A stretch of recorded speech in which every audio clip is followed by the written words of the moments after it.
जय गुरुदेव। प्रणाम सभी को। निरोग जीवन के महत्वपूर्ण सूत्र, अध्याय 13। लास्ट टॉपिक हमने पढ़ा था पानी कब पीना चाहिए। आइए इसी श्रृंखला में आगे बढ़ते हैं। पेयजल की पूर्ति एक अनिवार्य आवश्यकता। पेयजल की उपलब्धि जनसाधारण की एक प्रमुख समस्या है।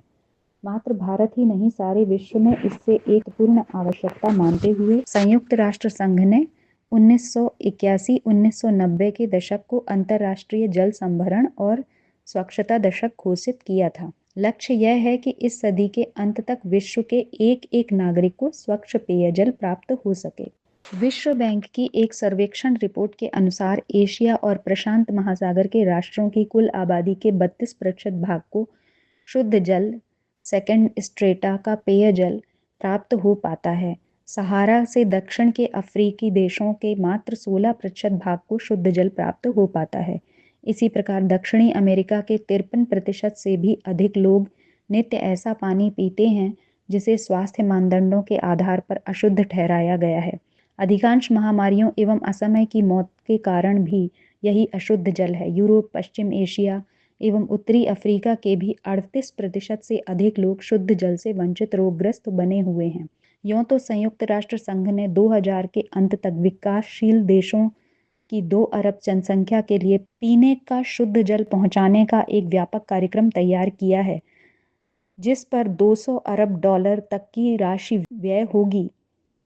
लेकिन यह एक असंभव सा दिख पड़ने वाला लक्ष्य प्रतीत होता है। मात्र हम भारत के परिप्रेक्ष्य में ही विचार करें तो ज्ञात होता है कि अधिक विपन्नता, अशिक्षा, रुग्णता से ग्रस्त यहाँ के ग्रामीण क्षेत्रों में 40% से भी अधिक स्थानों पर पीने के शुद्ध जल की कोई व्यवस्था नहीं है। 7 लाख गांवों में से लगभग 2 लाख गांवों के वासियों को जल जुटाने 1 मील या अधिक दूरी तक जाना पड़ता है और यह भी अशुद्ध होता है। यह कार्य नितांत आवश्यक होने पर भी वस्तुतः सरल नहीं है, कारण कि भारत का भूभाग न एक जैसा समतल है, न जल स्तर एक जैसा है। कहीं अधिक ऊबड़ खाबड़ भूमि है तो कहीं पठारी व पहाड़ी चट्टानें, कहीं मीठा पानी है तो कहीं खारा। इस तरह अनियंत्रित बसे देहातों का एक ग्राम समूह में बसना भी अति कठिन कार्य है और बसे स्थानों पर शुद्ध मीठे जल की व्यवस्था करना भी कठिन कार्य है।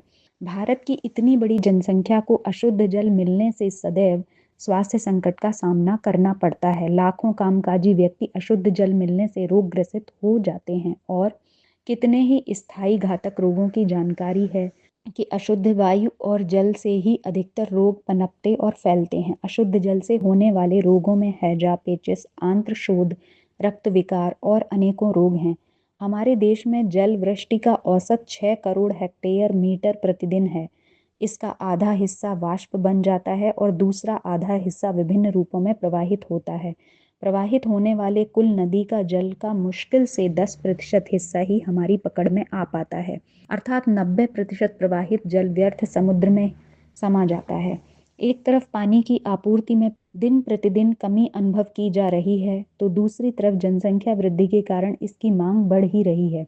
स्थिति का परिवेक्षण करने से ज्ञात हुआ कि सन 2000 तक जब देश की जनसंख्या 100 करोड़ से छूती नजर आएगी तो उस समय जल की मांग में 3 गुनी वृद्धि होगी। भारत में घरेलू जल की प्रतिदिन मांग मौजूदा 100 लीटर से बढ़कर सन 2001 में औसत 300 लीटर होगी। अभी मात्र 10% आबादी के लिए स्वच्छ सुरक्षित जल की व्यवस्था है। यह सुविधा मात्र 5% गांवों को प्राप्त है।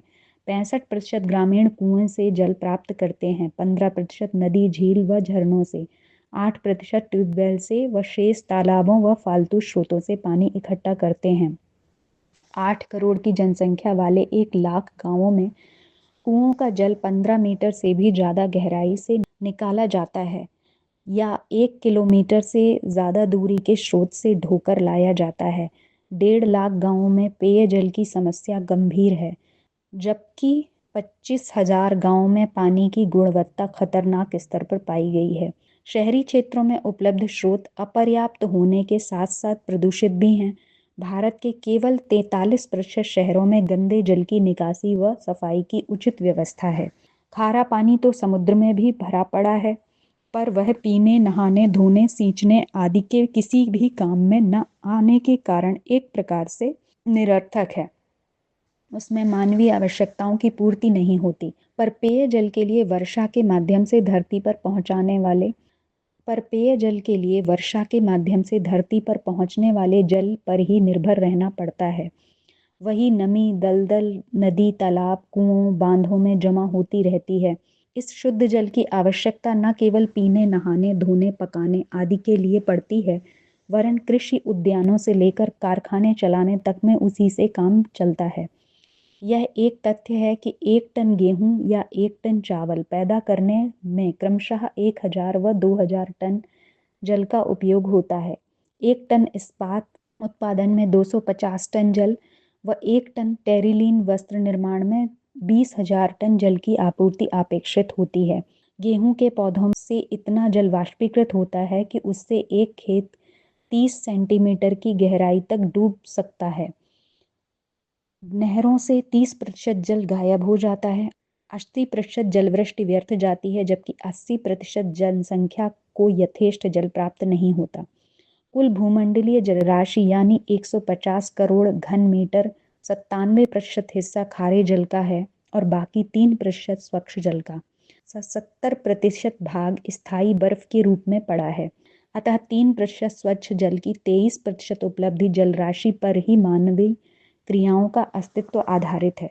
इसमें से मात्र 1% ही सब है, शेष 22% तो भूमिगत जल है।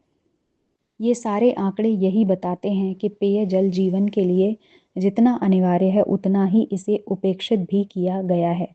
अब अन्न उगाने की और वस्त्र बनाने की तरह हमारा ध्यान पेयजल की आवश्यकता पूर्ति करने की ओर भी जाना चाहिए। उपलब्ध साधन कम पड़ते जा रहे हैं।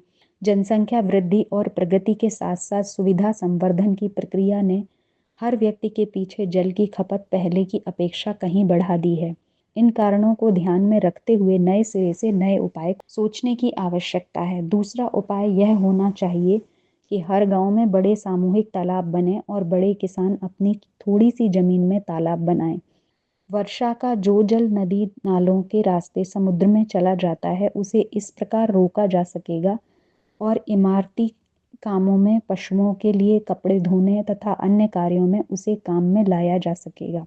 राजस्थान में पानी की कमी वाले इलाकों में अभी भी वर्षा का जल आंगन में पक्का हौज बनाकर जमा किया जाता है और उसी से साल भर तक पीने का काम चलाया जाता है। यह प्रबंध बड़े रूप में सर्वत्र हो सकता है और गांव की वर्षा का पानी छोटे छोटे तालाबों में रोककर उससे हरियाली उगाने से लेकर अन्य प्रयोजनों में पड़ने वाली जल आवश्यकता और इस आधार का संतुलन बिठाया जा सकता है।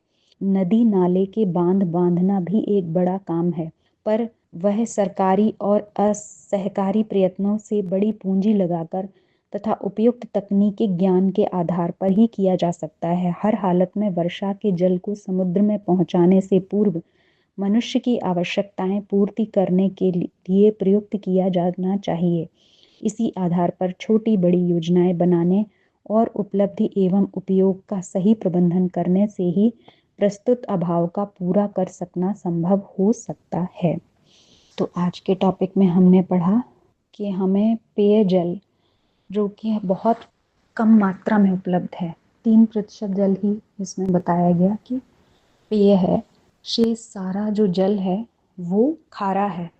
इसलिए हमें जल को पहले तो बर्बाद नहीं करना चाहिए और जो वर्षा का जल हमें मिलता है जो कि बहुत अच्छा होता है उसको जमा करने का प्रबंध करना चाहिए। राजस्थान के कई जगहों पर ऐसा घरों में प्रचलन है कि वो जल को इकट्ठा करते हैं और फिर पूरे साल उस जल से काम चलाते हैं। तो इस तरह की व्यवस्था बड़े स्तर पर हो ताकि वो जो वर्षा का जल समुद्र में मिल जाता है उसे में मिलने से पहले वो मानव जीवन के काम में आ सके। ऐसा हमें प्रबंध करना चाहिए ताकि सभी को शुद्ध पेयजल प्राप्त हो सके। आज के लिए इतना ही। जय गुरुदेव। प्रणाम सभी को।